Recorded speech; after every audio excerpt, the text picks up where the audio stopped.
I think about the verse that is written, that's inscribed in my wedding ring and in Jeff's wedding ring. Maybe some of you have the same one. Psalm 34:3. Glorify the Lord with me. Let us exalt his name together. That is what we have hoped would be the case in our home, which brings me to my fifth and final thing that we hope that our children will share, and that is shared faith. Shared faith. We want to glorify the Lord with these children, and this is where it will become very important when a child is asking the question, who am I? And we're trying to formulate a way for them to understand the answer to that question in the context of the family. Too often, Christian parents are focused on making converts, but the Great Commission call on a parent is not to make converts, but to make what? Disciples. And if you understand that, it means that you will have conversations about faith in a different order than you will if you are looking for a profession of faith. If you're looking for a profession of faith, you will begin theological conversations with the doctrine of sin. All of us are born sinners, right? But if you are building a disciple, then you will begin where the Bible begins, with the doctrine of God. Who is God? Because if you know what the next doctrine is, it answers the question that we've been dealing with all along. Who am I? And the knowledge of God and the knowledge of self always go hand in hand. And so when we have shared faith conversations in the home, we will spend a great deal of time pointing children to who made them and to how, if that's who made you, do you understand how precious you are? But not only that, do you understand you're not your own? You're a part of something bigger than you. You belong to God. And do you know who else you belong to? Us. This family right here.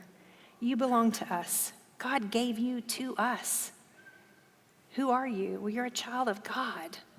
You're a part of this family. You're one of us, and we've got your back, and we're cheering for you, and we need your gifts and your contributions to be who we are. And then when those questions of who am I come up, you have a child who has shock absorbers, who actually already has some built-in answers that they've heard over and over and over again in a place where they understand what's expected of them, where they understand what kind of language makes a home safe and a place of edification, where they understand that the people who they share a roof with are the people who are their favorite people, where they understand that the time that we have is precious and we're going to look for ways to have it with one another if at all possible, where they can think of 1,000 things that they've done with you, moments they've had, not just of conversation with each other, but also moments of transcendence, moments where the whole family has had to stop and say, God did that. My kids call these nature moments. It's because I called them nature moments. I'm famous for turning off whatever was on the car, radio or whatever, and saying, look over there, nature moment, look out the window. I dragged them all to the edge of the Grand Canyon so they could watch me sob. Because they need to see that. Do you hear it? Like, we can do all these things I just talked about. But the real place that a child is going to know who they are is by looking to a parent who knows who they are. Glorify the Lord with me. That is your invitation to this child. I see transcendence. I know my place in this world. I want you to have that.